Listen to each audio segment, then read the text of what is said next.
So speaking of the world of sports and the world of health, an urgent wake-up call for India.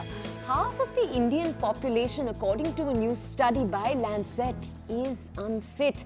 This is a startling revelation, and we're going to take a deeper dive into what the study has found. For instance, did you know that Indian women are less active than Indian men?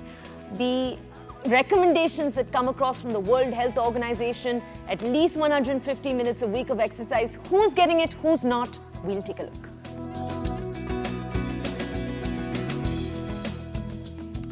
And our Monday morning inspiration coming in from the girl with the broken neck at birth to now seeing high Wall Street successes. The extraordinary life of Edelweiss CEO Radhika Gupta.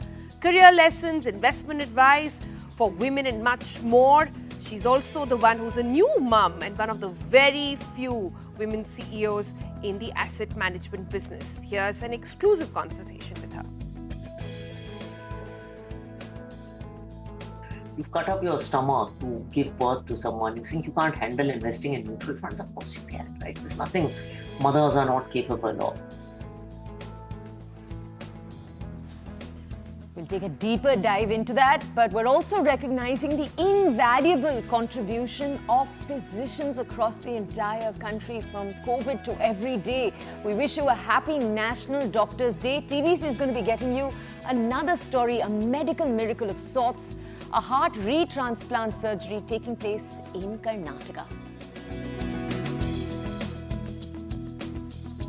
And how can we not mention the incredible men in blue, Team India bagging the world title?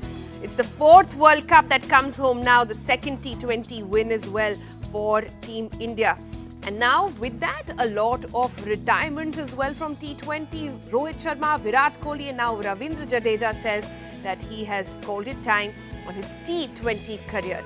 At the moment, fans are still getting emotional and India is waiting to welcome the men in blue.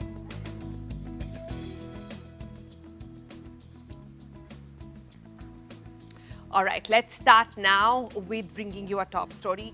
How fit do you think India is? A country on the rise in terms of development, in terms of awareness?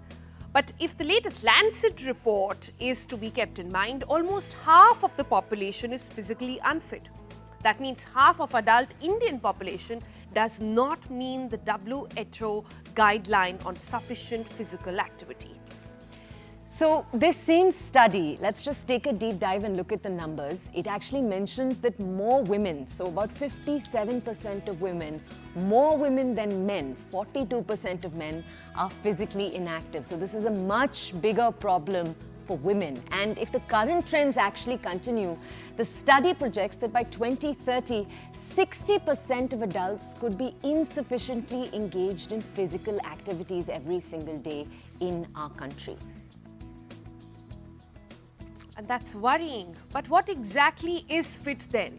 Now, WHO recommends that at least 150 to 300 minutes of moderate aerobic exercise per week for adults. And this lack of physical activity, if you're wondering, I don't need exercise, I'm fit, I'm lean, well, think again, because if you don't exercise, if you're not indulging in that, there is a greater risk of cardiovascular diseases as heart attacks, strokes, type 2 diabetes, dementia, cancer of the breast and colon.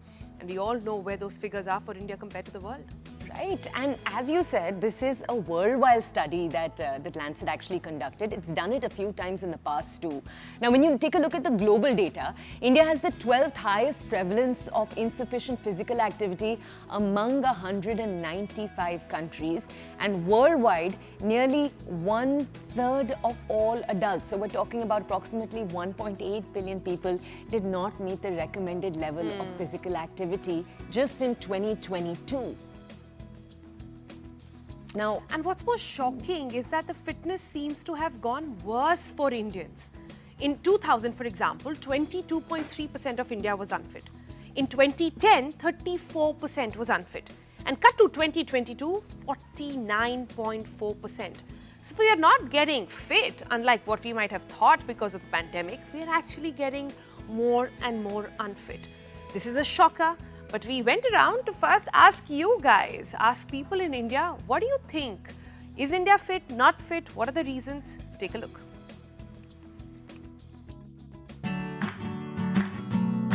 feel that I'm into a fitness journey. My fitness is little bit different than the others, like people walk and do gymming and everything, but I am a passionate dancer. I like to dance since my childhood. Because I've started working out recently, I've started following diet, I've started doing proper care of my health. मैं daily walk करता हूँ, मैं regular cricket खेलता हूँ, खाने पीने पे ध्यान रखता हूँ, हर चीज़ में कंट्रोल है मेरा. Somewhat I can consider myself fit. I follow a proper diet some days and sometimes like even I work out. Walking, cricket, mainly cricket, क्योंकि जो चीज़ आप जो करते हो और जिससे आपको सबसे ज़्यादा खुशी मिलती है वो है cricket.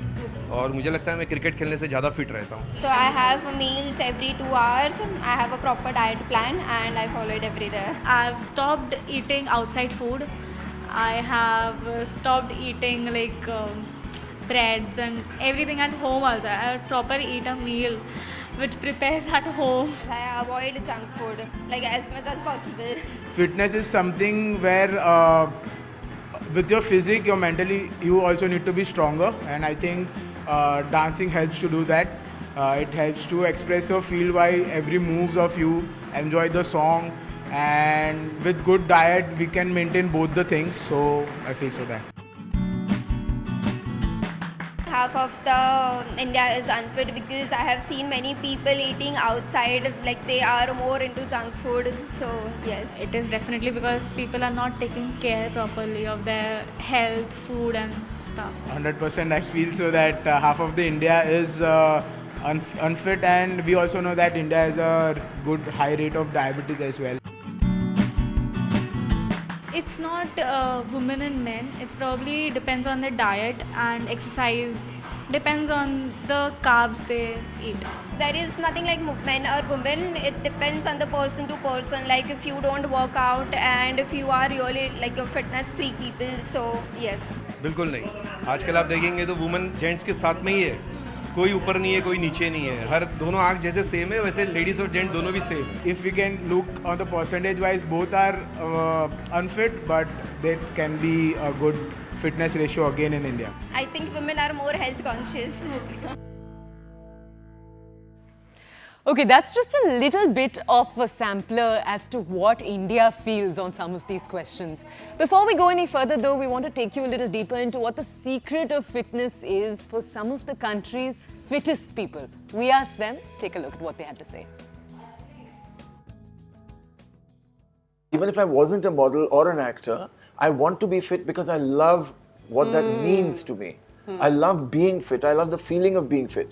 It's like when you run, you know. People say, "Dekho, do pagal daud raha hai." They don't understand the joy that it brings. Unless you do it, unless you experience it, you don't know what it means. So my reason is that I love it. I love the feeling of being fit. I don't love to exercise. I'm very lazy. I like running, not because I want to be fit, because I love to run. I swim because I like to swim, not because it's making me fit. What asanas do you recommend people do right early in the morning? When you wake up, there are certain stretches that you do. First of all, in your bed, you can take angrai. Open up, stretch. You know how cats and dogs do. Yeah. Then, of course, after having your hot water, your herbal tea, then I will show you a few exercises which are as much good for kids, as much good for adults, and as much good for senior citizens. On your marks, get set, go. Go. So Okay, take your arms shoulder length, then get your right foot back, get your left foot back. Be a gentle mountain position where your hamstrings are stretched, your heels are up. Now slowly push back, breathe out, and slowly breathe in and stretch up.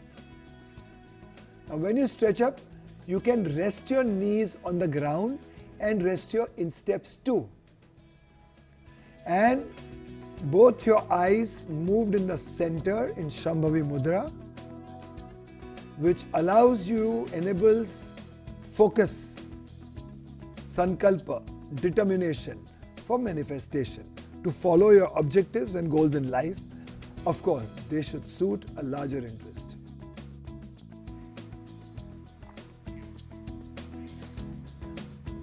So those are some basic thoughts, some fitness regimes that some of the most, fittest men in India really do. And like Milind said, you don't have to be absolutely fit. He calls himself a lazy person and still is one of the fittest around. So then, talking about it, we thought we'll talk to some people who are in the business of fitness as well. Let's bring in Ravi Krishnan, CEO and founder of Steplathon, is with us this morning. Hi, good morning, Ravi. Thanks so much for joining us. My first question to you is, are you at least or at all surprised with the Lancet report and what it throws out? Because when we talk to people, we seem to believe that we are getting fitter as a country, but the numbers speak otherwise.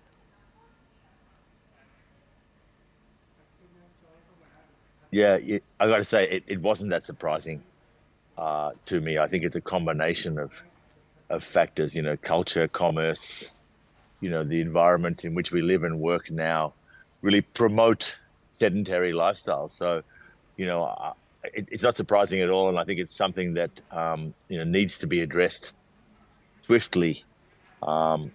It's principally due to lifestyle, and therefore it can be addressed. And I think notwithstanding the pressures of life, everyone has to take responsibility for this, because otherwise it becomes generational. Kids follow this example set by their parents, and I think it's incumbent upon this generation to set example to the next generation, because the generations coming after us also grow up with screens. We didn't have screens. When I was growing up, you spent all day outside playing and then came inside, had dinner, did your homework and went to bed. But now kids are on screens all the time. So this is not just about now, it's about our future. It's not difficult to address. A little bit of physical activity, addressing your consumption. It's still 80% what you eat. So these things can be addressed, and I think it's time for India to do that, because otherwise it's going to be huge. It's going to put a huge stress on the healthcare system, and it's going to cause people to pass away much earlier than they should. Yeah. There was this sense, though, that after the pandemic, we'd all sort of realized, especially with the prevalence of articles, that our health mattered. You could, and you were talking about screens, you could finally go online and take classes from the comfort of your own home. Did you not see that change happen? What do you think there? Firstly, you used a word that's really important: habit. Changing habits is not easy. You can do it for a short time, which is what happened with COVID. You had this surge of focus on health in the early stages of COVID. Then when people realized that COVID wasn't disappearing fast, actually what you saw was more consumption of alcohol, sugary foods, et cetera, et cetera. The other thing you talk about is clubs and gyms, et cetera. Having a gym membership and using it are two separate things. I know there's $1 billion of unused gym memberships in Australia, and that's supposed to be an active country alone. So I think, buying something and using it is two very different things. Lifestyle change has to be something that's sustainable. There's no point, just going intensely for a short period of time and then stopping. The other huge enemy to the health of the planet, the number one enemy in my view, is sugar. Refined sugar and sugar in all the forms it comes. We use sugar culturally as a reward, giving your kids cakes, chocolates, gulab jamun, jalebis, whatever. That's bad for the health of the country. So, look, it's one thing is movement. The other thing is nutrition. And these things, if we can address these two things, we can change, what is a slippery slope.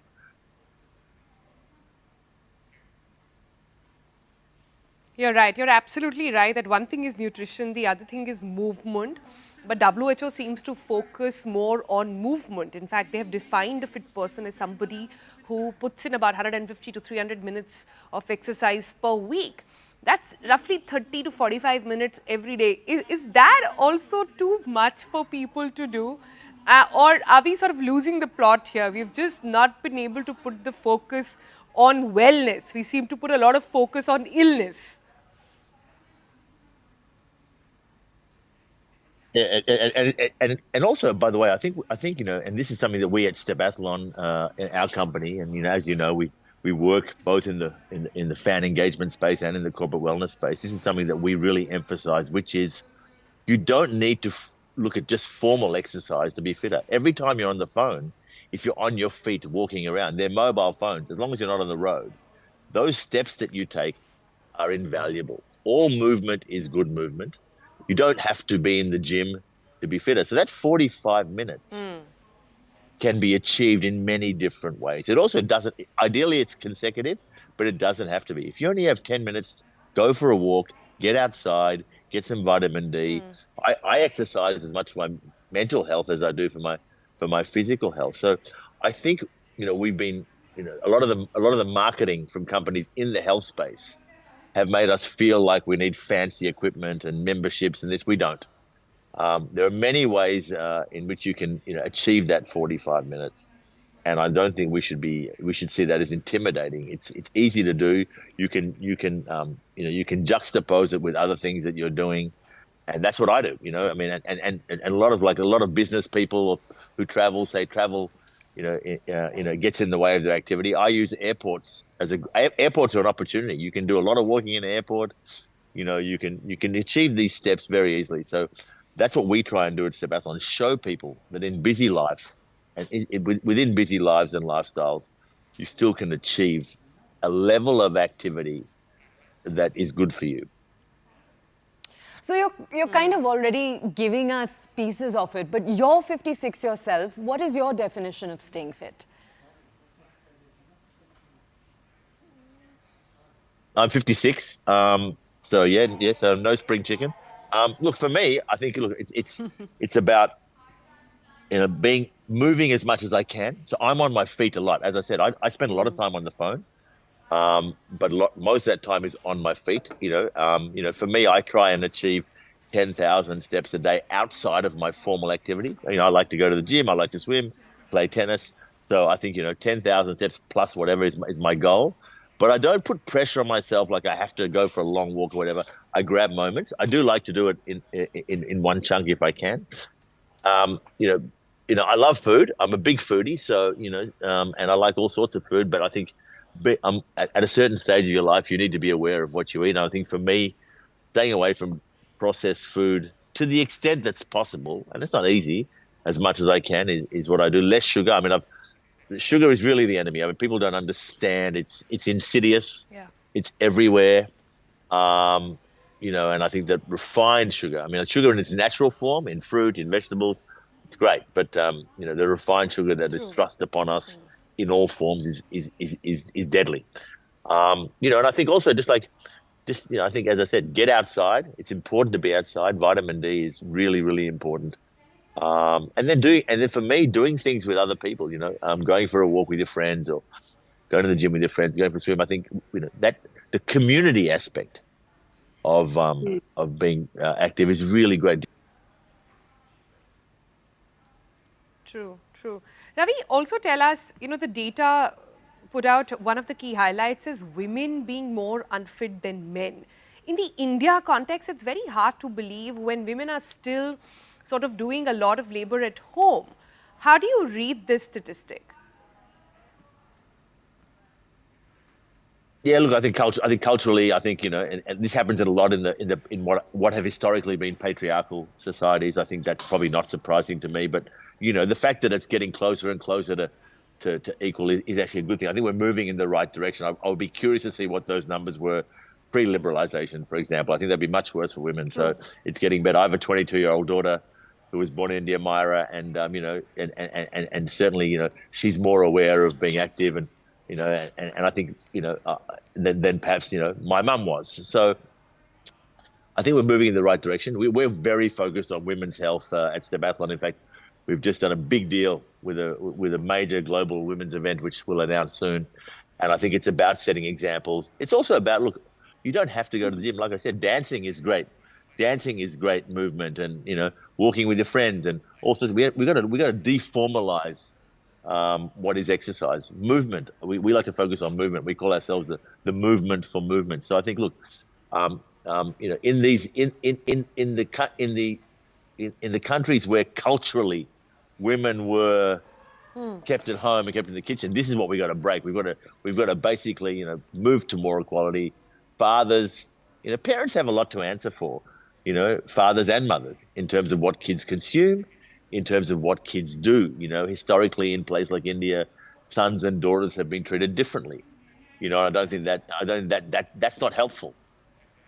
That's such a powerful answer. Can we just ask you, going back to kind of the cultural themes we're seeing, it feels like a paradox. You either have people who are cycling to death, fitness is everything, or there's no exercise at all on the table. How do you address that? Well, firstly, just, you know, there are many Indias, as you pointed out earlier. Urban India versus rural India are two different things. I think what we're talking about is an urban India phenomenon. It comes with, you know, increasing wealth and an ability to catch up, because India didn't have many of the opportunities it has now. But look, I just think, like I said, it's incumbent upon our generation to recognize things like the Lancet study and make steps. And moving towards health and fitness is incremental. It's not, you know, you can't go from, you know, where you are to eating lettuce, drinking water, and going to the gym 4 hours a day. Set goals, set ambitious goals, you know, move incrementally, keep moving. Just make small changes. Small changes can really make a big difference. But most importantly, you know, I think, you know, this generation, the older generation, have to set an example for the future generations. And these things can turn around very fast. Lifestyle disease is called that because of the way we live. We're the only animals that every day will eat what's bad for us, drink what's bad for us, smoke what's bad for us.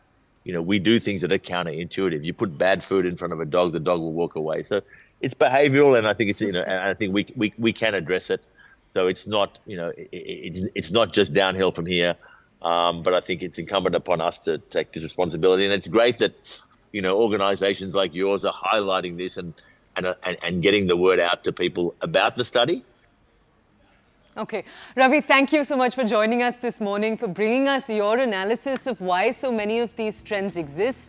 Now, we thought it's also so important to bring you one more voice on this entire story. Someone who can anchor your day with what you can do sitting on your seat. Someone who will tell us a little bit about her own experiences with clients in India. We have with us Dr. Tarandeep Kaur. She's with us this morning.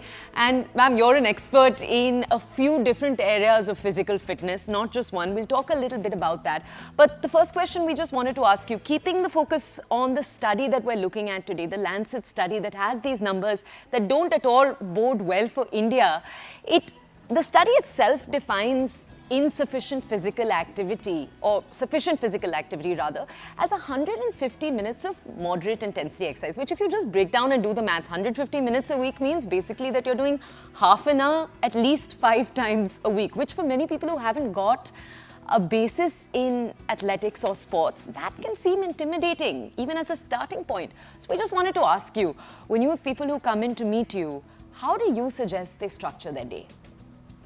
So what I recommend is you need different physical activities. So there are 4 parameters like your strength, flexibility, stamina and endurance. To build up all of that, you should have a mix of workouts. So what I recommend, if we are talking about 150 minutes per week, that's like moderate physical activity. You can increase it to about 45 minutes or 1 hour per day also. So you can include like 2 days of yoga in it and 2 days of your strength training, because strength training is really important. After 30, you start losing up your muscle. So to retain that muscle mass, you definitely need strength training, and lifting weights is really great. And the other day, like the 5th day, what I would recommend is some high intensity cardio exercise or some kind of sport what you enjoy. It could be either swimming, it could be running, or it could be playing basketball, something like that. Okay. Yeah. Sonal is also joining us from Mumbai. Dr. Kaur, yeah. Dr. Kaur, the study, I was trying to ask Ravi this question as well. I found it very peculiar that Indian women are more unfit than men. It is so hard to believe. We've typically grown up in households where we've seen our mothers sort of slog it out even more, while fathers tend to have a more sedentary lifestyle. So, what is happening here, and are there specific demands that a woman's body needs? We know there is a huge amount of hormonal balance that is required, but are there specifically, in terms of fitness, some demands for a woman's body? Definitely, there are different demands. As we age, our metabolism goes for a toss. So we definitely need exercises that pump up our heart, increase our heart rate, and so that and diet is another important aspect when we talk of Indians. So Indian households, there are a lot of dietary, we consume a lot of carbohydrates, which is not great. And carbohydrates also, they could be complex carbs. When I talk of complex carbs, like we can include stuff like millets and all in our diet. And exercising is definitely important because, as I mentioned earlier, we lose muscle mass. So we definitely need to include strength training, doing cardio to increase our flexibility and to retain our mental peace as well.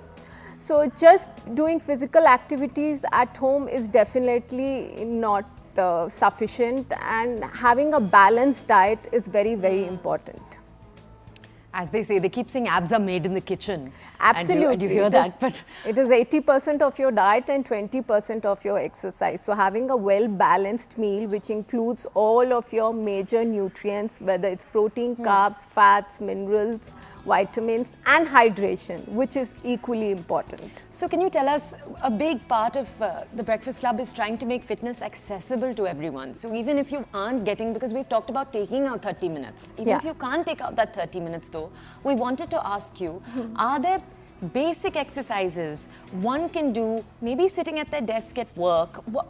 What would you suggest, just to make exercise accessible to everyone? Are there basic exercises you can show us? Yeah, there are few exercises that you can, for the people who are in corporates or who are on desk jobs for about 8 to 10 hours. So they can practice a few of the stretches sitting on the chair, as we call it as popularly as the chair yoga. So I'll demonstrate a few of those exercises. Yeah.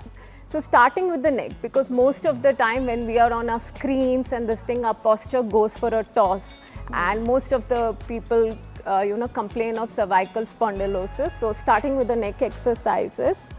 So stretching your neck towards the right side, hold it for 10 seconds. 1, 2, 3, 4, 5, 6, 7, 8, 9, 10. Let's repeat it on the other side as well.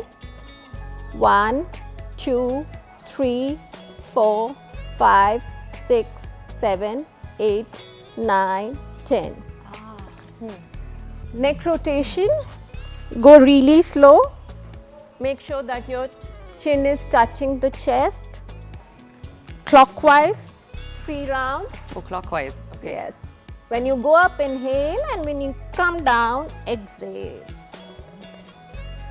Now let's do it anti-clockwise. Focus on the breathing.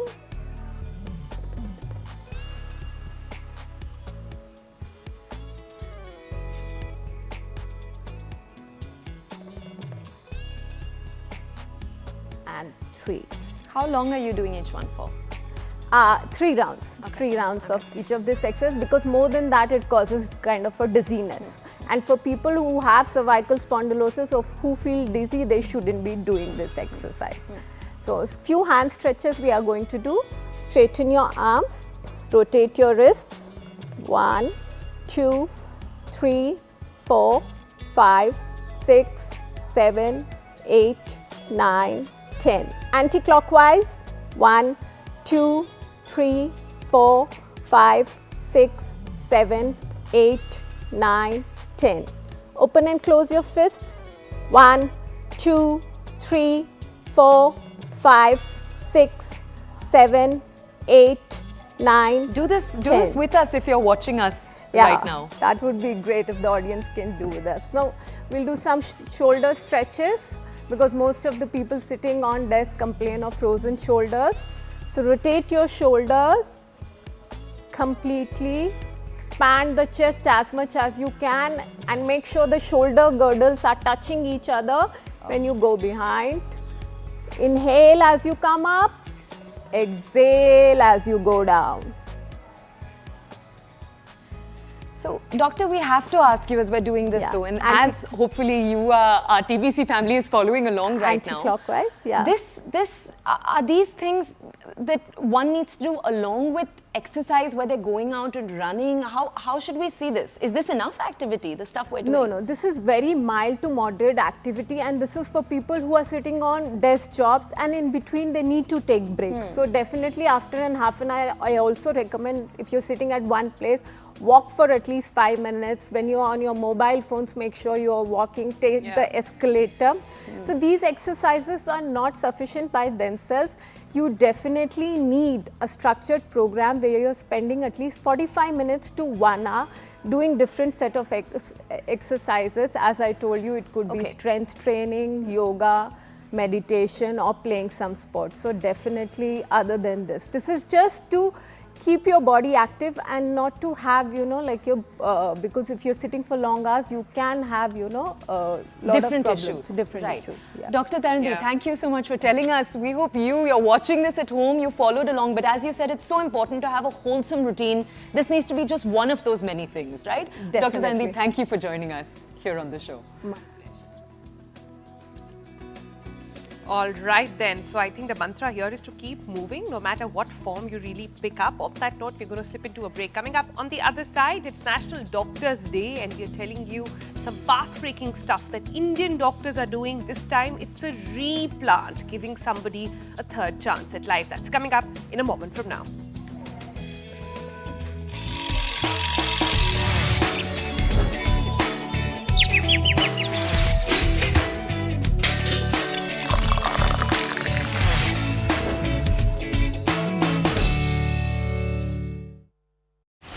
जब मैंने world cup देखी कि मैंने एक तो पहले जब world cup के लिए जा तभी मैं प्रेडिक्ट किया था और कल तो मैंने दोपहर में बहुत सारे लोगों को कहा था कि आज रात को मैं वर्ल्ड कप रोहित के हाथ में दूंगा और सबसे बड़ी बात मैंने यही भी कहा था कि विराट कोहली बल्ला अच्छा चलेगा और जो मैंने बातें प्रेडिक्ट की थी वो फाइनलाइज हो गई, तो बहुत ही खुश हूं मैं आज। तो शर्मा जी का लड़का और शर्मा जी का दामाद दोनों चल गए, दोनों के लिए सक्सेस हो गया। लेकिन एक बात बताइए, रोहित का माइंडसेट कैसा था? वर्ल्ड टेस्ट चैंपियनशिप फाइनल पहुंचे, हार गए, फिर ओडीआई वर्ल्ड कप, इतनी डिसअपॉइंटिंग, अनडिफीटेड थे।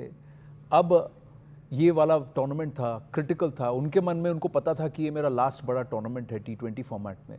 क्या था उनका माइंडसेट? आपकी बात हुई थी? हाँ, इसके लिए बात तो हुई थी। मैंने कहा था कि ये साल तुम्हें ये वर्ल्ड कप जीत के आना, क्योंकि सबसे बड़ी बात है कि बीसीसीआई को थैंक्स कहना चाहूंगा, सिलेक्टर्स को थैंक्स कहना चाहूंगा कि उन्होंने रोहित के और विराट के ऊपर फेथ रखा, क्योंकि बेसिकली सब कह रहे थे कि रोहित और विराट का T20 क्रिकेट का करियर खत्म हो गया, बट थैंक्स टू देम उन्होंने फेथ रखा और दोनों ने जो परफॉर्मेंस किया, यानी अनबिलीवेबल परफॉर्मेंस, क्योंकि रोहित को पता था कि 2011 के वर्ल्ड कप में जब वो टीम के बाहर था तभी मैंने उसको समझाया था, देख रोहित, तू अगर टाइम नहीं देगा क्रिकेट को तो तू सब भूल जाएगी, क्योंकि तुम्हारे सिर्फ टैलेंट है, टैलेंट को जस्टिफाई नहीं कर रहा था। उस वक्त मुझे कहा था उसने कि सब इसके बाद आपको कभी शिकायत नहीं होगी। उसके बाद उसने जो टाइम दिया, क्योंकि आपने देखा होगा कि 2011 के वर्ल्ड कप के बाद का उसका रेशियो जो बढ़ते गया वो नीचे आया ही नहीं, वो ऊपर से निकलते गया। जैसे कि T20 क्रिकेट का उस वर्ल्ड रिकॉर्ड है मैक्सिमम टेस्ट मैच, देन 200 की 3 बार इनिंग खेली है वनडे में, टेस्ट चैंपियनशिप टेस्ट मैच में उसने डेब्यू में 100 किए, सब ये उसने जिस तरह से उसने टाइम दिया क्रिकेट के लिए उसके वजह से होगा। और रोहित एक ऐसा खिलाड़ी है जो सेल्फ कॉन्फिडेंस खिलाड़ी है, यानी उसको बचपन से मैंने देखा था, तब से उसको हर मैच जीतना वो मेंटालिटी से खेलता था और उसके वजह से जो उसका जो परफॉर्मेंस है उसका कारण वही है मुझे। पर उनका स्टाइल उन्होंने थोड़ा चेंज किया, attacking from the get go. ये क्या कॉन्शियस चॉइस था आपकी? उनसे इस पर बात हुई थी?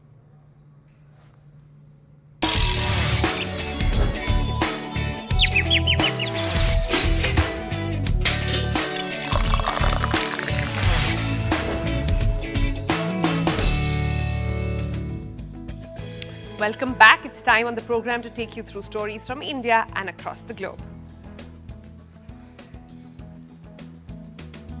Well, let's start with what's happening with NASA. The iconic puffy white suits that astronauts have donned for decades as they step outside the International Space Station are rapidly aging, but NASA is now without concrete plans to replace them.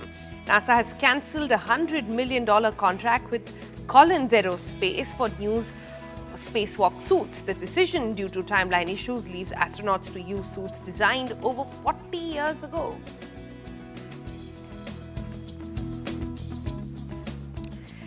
And what's the world's most livable city? Vienna has been named the most livable city in the world for the third consecutive year. This is by the Economist Intelligence Unit. The city scored perfect marks in healthcare, stability, infrastructure, and in education. Copenhagen holds the second place. You have Zurich that is at the third spot.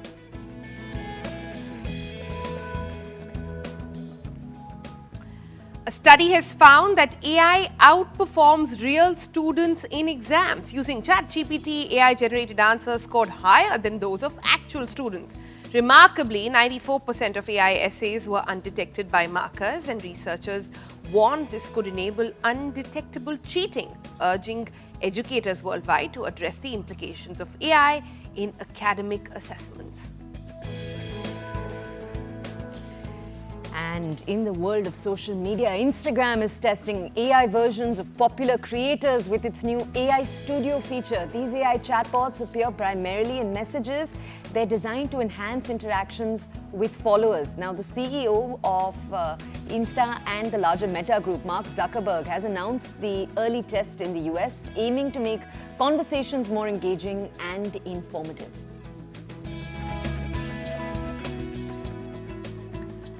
Mount Hala, South Korea's highest mountain, is facing environmental damage from discarded instant noodle broth.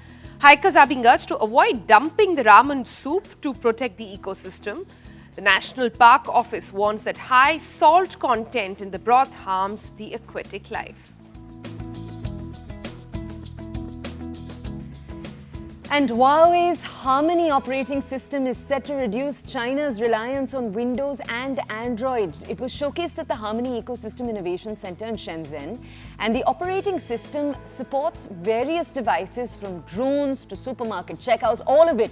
The initiative aligns with China's goal for technology self-sufficiency. This is obviously amid ongoing US sanctions. World #1 golfer Nelly Korda has withdrawn from the Ladies European Tour tournament in London after being bitten by a dog. Despite a stellar start to the season, Korda had faced recent performance challenges. She expressed regret over the withdrawal and looks forward to returning to the course soon. And let's take you from stories around the globe to why today is a particularly special day. July 1st is heralded as National Doctors' Day across the entire country. It's a special day dedicated to honoring the incredible dedication, the hard work that we see healthcare professionals do every single day as they tirelessly serve all of our communities. Now, why was this date chosen? It was chosen to honor the birth and the death anniversary of Dr. Bidhan Chandra Roy. He is a renowned physician and a freedom fighter, and he was also, very interestingly, a former Chief Minister of West Bengal. Now, we're showing you visuals of him right in the center, but today on TBC, we thought we'd further honor the healthcare warriors of our nation by highlighting one particular story. This is the story of a medical miracle that's taken place in the state of Karnataka. Now remember, on National Doctors' Day, we know Indian doctors are doing some marvelous work in India and abroad. And what has happened here in the country is now a complex heart replant surgery that has given a third chance at life in a way to a 32-year-old professional. Now this is Dr. Nangamalesh who breaks down why the procedure was so complex and one of its kind. If you could tell our viewers in common terms about this heart retransplant. So heart retransplant is when already patient underwent first transplant. If first transplant fails and we do a redo transplant, that means second time we do transplant, that's called retransplantation. So this is a very challenging procedure because of the two reasons. Whenever we do first transplant, the body gets sensitized to the new heart. So they have very high risk of rejection. when you do a retransplant, there is a two risks added. One is the risk from the first heart and the risk from the second heart. So this poses a lot of challenge for the people who are managing this transplant. And the second thing is when you do a retransplant, there is a risk of bleeding. So this patient had a problem post-operatively. He had a bleeding, we managed, and he had a rejection that also we managed. How was the rehabilitation recovery post the surgery? Was it smooth? Yeah, it is very smooth. And how nervous were you? Because it's not a normal surgery, it's heart retransplant surgery. So how did it go? Yeah, it is. Everyone getting my situation. They first of all they are mentally very strong. Keep your mentally very strong. You will overcome to this problem easily.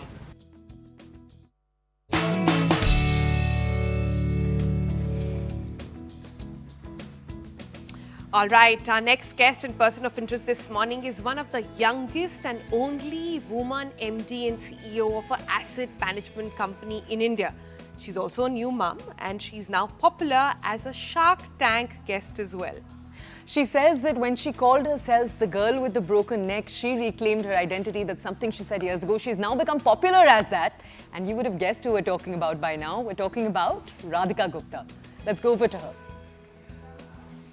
Radhika, thank you for joining us here on TBC. At 40, you are, as we just told our audiences, the only woman CEO in the 54 trillion mutual fund industry. It's huge, but to top it off, you are managing director and CEO of Edelweiss MF, which has assets under management of 1.16 trillion rupees. We have to ask you, what is the secret, if you can just boil it down for us, of this very, very impressive CV?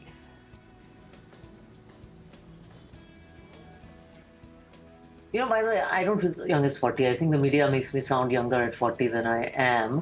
I think there is no secret. I think the secret is taking every opportunity that comes your way and giving it the best shot you can. And when you do that, more opportunities come your way. I really think that's the secret to compounding in life, is taking every ball that's thrown at you. Now, it may be a bad ball, not the optimal ball. You may not have the best bat, but with whatever you have, make the most of every opportunity. And once you do, you just see more and more opportunities come to me. And I always say I'm a bit like Alice in Wonderland, right? I'm amazed at the kind of opportunities that just keep coming my way. Right. Radhika, you are a poster girl now of don't judge a book by its cover. But this was not always the case, right? And even rare for somebody who has a broken neck. You've been very vocal about, now there are lots of accolades in your life, but back then even your college placements you could not get. How did you deal with rejection in situations like these? So competent, but not given a chance. Yeah, and I think the reason I'm vocal about it is because I feel that my experience is the experience of many young Indians, many young people, especially many young people, Indians who are great students, but, for whatever reasons, we have our own share of challenges, internal, our own struggles with self-confidence. And for some people, especially women, it's looks, but it can be for men also. For some people, it's just this challenge to speak the language. For some people, it's socioeconomic. So lack of self-confidence is a problem that all of us face. Rejection, by the way, is a problem all of us will face in India, because you've got 140 crore people, and chances are you will be rejected at something in life, some job, some project, some romance, some civil services, something. And it's not that I've cracked the secret to this. I mean, I still get rejected for small things in life and I still feel sad about it. But I think the key when you're young is to realize that nothing is the end of the world and the doors don't close. I mean, the door that we think closes, but many other doors are open, and you just have to have an open mind. So I think Federer had a beautiful speech that just went viral at Dartmouth College, where he said, even in athletes, the greatest are not those who think that they will not fail. They know that they'll fail, but they just cope, and they're getting better with failures. Yeah. So, cut to so many years later, you've now aced the professional front, more than aced it, and you've also become a mother. And we do see often, sometimes, you'll have women cutting back on work after giving birth because understandably, it's something that you don't want to be double tasking on, but you've taken on more work. How do you manage? Yeah, so I was CEO before I became mom, but yeah, I think the scale of what I've done has expanded a lot. In fact, perhaps the best few years for Edelweiss Mutual Fund started when I was pregnant in terms of profitability. I don't think I've won as many awards in life as I have since I was pregnant. So, and I took on AMFI Vice Chairman. I mean, there's just tons of stuff. In fact, I took on AMFI Vice Chairman when I was 2 months pregnant. I credit my ecosystem a lot because my mother has consciously told me, she's like, you are pregnant. And she's someone who gave up her career a little bit and stepped back when we were kids to raise us. And she's like, you will not do that. So she's like, there's no opportunity you will not pursue. And I think between my parents, they have been so supportive. I mean, my father never stayed with me for more than 3 days or came alone to Bombay without my mom, but he just did when I needed him. I traveled to the US at 9 months to when my son was 9 months to receive an alumni award and to do a week of fundraising. My husband was like, oh, I will handle everything. Radhika, can I take you back in time slightly? And there was a picture that you had posted when you just come out of your maternity leave. It was your CEO's cabin, and there was a baby Matt and a baby out there. And that image really stayed with me. And you wrote that why can't women have it all? Why can't women be CEOs and moms both? But, you know, I have to bring in a bit of a reality check here. That you could do that because you're a CEO. So many women, typically when they become mothers, biological clock, etc., they're in middle management at that level and they don't know whether or not they're going to, it's a make or break situation for them. They do not have the kind of perks and they end up paying the motherhood tax. What's your take on that? I think all of us pay a different kind of motherhood tax. So, yes. There are very few mom CEOs and there are very few people, and I'm not going to say I'm not privileged. Okay, the only thing I would say is the challenges are different, right? When you are a CEO, you've obviously had kids later. So I had kids at 39, 40. Now, most women have kids at 30, 20, 28, 29, 30 when they've not risen as much up the corporate ladder. The disadvantage of having kids at 39, 40 is I went through 2 miscarriages and the body and energy and even your parents are not as energetic. So life is very different at 40. The perks of it, however, is, if you call those perks, is that, I am a CEO, I have a certain set of resources that are higher. I mean, if I had a kid 10 years ago, I didn't have the resources that I have today. The other challenge is that, I do have the responsibilities of a CEO. So it's a tad harder to take 6 months maternity leave when you're the CEO of a 1.4 lakh crore institution. So I think each situation, all of us pay a different kind of tax. It's not that I don't pay tax. My tax is different from your tax. And I don't know if I like the word tax, but finally, I think motherhood is a beautiful experience. It's a beautiful experience. It's a chaotic experience. Whether you're a CEO, whether you're not a CEO, whether you are a mother at 40 or whether you're a mother at 30. Radhika, can we take that previous question of yours and tie it into this next one? If you had to design something, because you're known for your sharp financial insights, if you had to design something for young mothers or give investment advice to young moms, what would that be?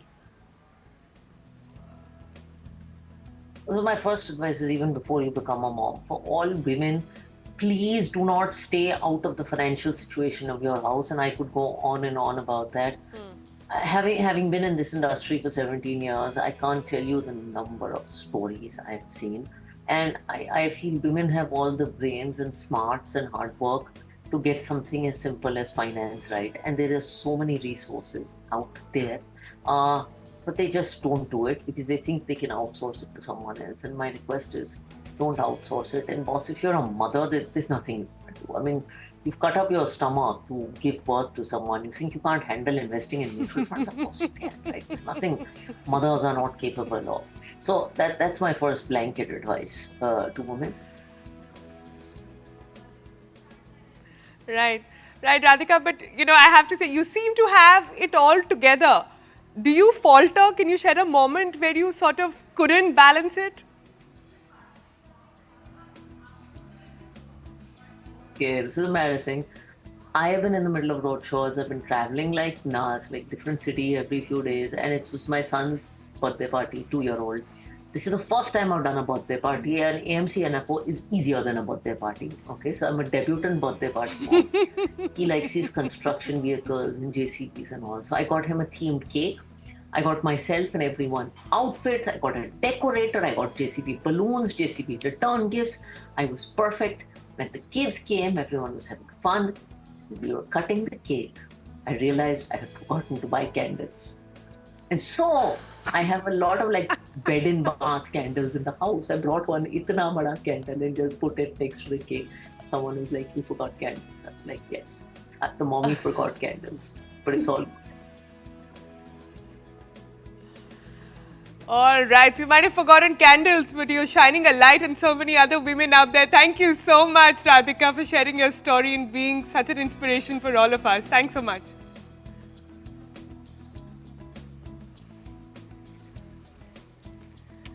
All right, moving on now, and this time it's time to give congratulations to our champion team India. Rohit Sharma led side lifted the ICC Men's T20 World Cup trophy on Saturday. India defeated South Africa by 7 runs to bring home the trophy after 11 long years.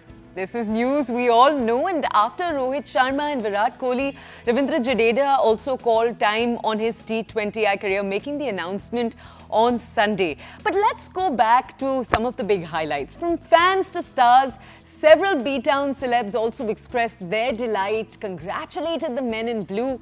Among them was actor Ayushmann Khurrana, who actually penned these few lines lauding our men in blue, our champions. Take a look.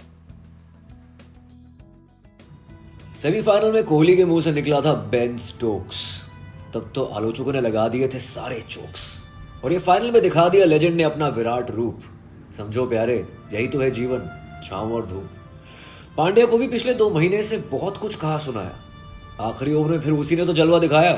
और मूछें हो तो हार्दिक जैसी हो वरना ना हो, और bowling figures हो तो बुमराह जैसी हो वरना ना हो। और अक्सर मैं और मेरी तन्हाई अक्सर ये बातें करती हैं कि अगर मिलर का कैच स्काई ने रखा ना होता तो क्या होता। होता है ब्रो, होता है। जीत में सबका साथ होता है। मजा तो तब है जब हम भारतीय हार में भी अपने खिलाड़ियों के साथ शामिल हो, जिंदगी के उतार चढ़ाव में उसको समझने में कामिल हो। नहीं तो शर्मा जी का बेटा ऐसे नहीं कहता, आगे डालेगा तो देगा मैं। इस टीम का हर खिलाड़ी देश के लिए खेला है। अर्शदीप से अगर कैच छूटे तो उसे देशद्रोही ना कहे। शमी अगर ऊपर वाले को याद कभी पिच पे करे तो उसे लगा ले गले। इस टीम में हिंदू मुस्लिम सिख हैं और ये सब भारतीय दिखें। इंडिया इंडिया, 19 नवंबर का जख्म अब तुमने भर दिया।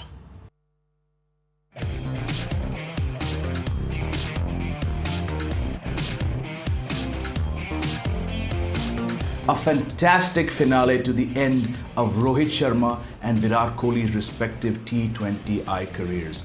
Winning the T20 World Cup, the trophy, the T20 trophy that had eluded Team India since the first edition 17 years ago when MS Dhoni's team won in South Africa. And since that epic final between India and Pakistan in 2007, this to my mind was the closest, the most gut-wrenching, excruciating and high-value final in the history of this tournament. Why? Because South Africa, who as you all know, had never won an ICC trophy or have still not won an ICC trophy in 32 years, going all the way back to 1992, that team was on the cusp of a famous win. With Heinrich Klaasen going at 200, having crossed his 50, South Africa needed 30 runs from 30 balls, that is 1 run per ball in the final with 6 wickets left. when Hardik Pandya comes back, gets Heinrich Klaasen first ball of a new spell, and that wicket then opened up the floodgates. We've seen this so many times across so many one-day World Cups, T20 World Cups, ICC Champions Trophy, that South African teams, when looking at victory, when standing on the cusp of victory, have somehow find a way to just implode and hand the match over. And that is exactly what happened at Kensington Oval on Saturday night. Bumrah comes back, gives just 6 runs across the 16th and 18th over while bowling Marco Jansen. Arshdeep Singh bowls a vital 19th over, and that South African team, which needed 30 off 30 with 6 wickets in hand, somehow found themselves needing 16 runs off the final over of the match. Hardik Pandya gets tasked the job by Rohit Sharma. He bowls a full toss to David Miller, who hits the ball down the ground. It looks like it's going over the boundary for 6, but then Surya Kumar Yadav, Sky, jumps up, stops the ball. As he loses balance, he throws the ball back into play and then takes the catch that finally swings the deal India's way. Arguably the greatest catch in a World Cup final since Kapil Dev held a brilliant catch back in 1983 at Lord's when his team beat the mighty West Indies. That was the kind of high-octane match we saw yesterday. Just brilliant. It has been a bowler-dominated World Cup. It's India's bowlers, led admirably by the greatest of all, Jasprit Bumrah, who got them to the final. And then, when India were the ones staring at defeat with South Africa on the cusp of victory, it was the bowlers, led by Jasprit Bumrah, backed by Arshdeep Singh and Hardik Pandya, that brought India back to the cusp of victory and then sealed an excruciating, epic 7-run win over South Africa, who once again ultimately ended up choking on the biggest stage. Fitting that Virat Kohli announced his retirement after scoring a very, very good 50 that kept India in the contest. He announced his retirement after getting the player of the match. He has won the One Day World Cup in 2011. He had never won the T20 World Cup. And very, very fitting that the man who's been so iconic for India in all their past World Cup campaigns that he's been involved with, put behind him a terrible run of form leading into the final, and on the day got a vital match-setting 50. He retires as India's second highest run getter in the T20I format, and his captain, the man who marked his debut back in 2007 as part of a key World Cup winning squad in 2007 under Dhoni. Yes, I'm talking about Rohit Sharma. Moments after Virat Kohli called time on his T20I career, Rohit Sharma also joined him in going into the sunset. And what better way? Rohit Sharma began his T20 career with a World Cup 17 years ago, and he bows out with another trophy. This was about Virat Kohli, this was about Rohit Sharma, Rahul Dravid, Hardik Pandya's redemption, Jasprit Bumrah's brilliance, and the heart really goes out to all these fantastic players who came together to end India's 11-year heartbreak without a T20 World Cup. One of the best T20 World Cup finals you could ever imagine to watch.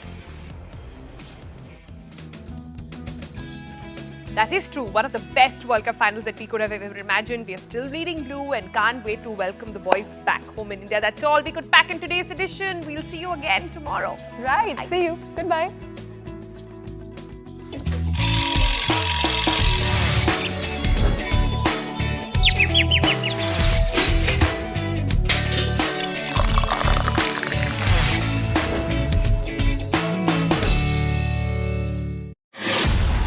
नहीं वैसे नहीं कि उसने ये कहा था क्योंकि मुझे अच्छा मैं स्टार्ट दूंगा टीम के लिए क्योंकि मैं ये सोचूंगा मेरे 100 रन होने चाहिए या मेरे 50 रन होने चाहिए, उसके वजह से मैं अच्छा स्टार्ट दूंगा तो अच्छा हो सके। क्योंकि मैंने कहा ना कि उसको सेल्फ कॉन्फिडेंस बहुत है, उसमें अपने आप पर बहुत विश्वास है और उस विश्वास की वजह से ये सब चीजें होती जा रही है। आई थिंक वो कॉन्फिडेंस टीम पर भी रब ऑफ कर गया। सब उनकी कप्तानी की तारीफ कर रहे हैं। Was he always captaincy material, a good leader? लगा था मुझे कैसे था कि जब स्कूल के लिए मैंने उसको कप्तान बनाया था तो मैं सबको यही इंसिडेंट बता रहा हूँ कि जब हम लोग एक मैच खेल रहे थे, हमको वो मैच जीतना था, क्वार्टर फाइनल में हमको क्वालिफाई होना था और 240 की चेस कर रहे थे हम लोग, उसको हम लोग 30 पे 4 विकेट थे तो मैच ऑलमोस्ट खत्म हो गई थी।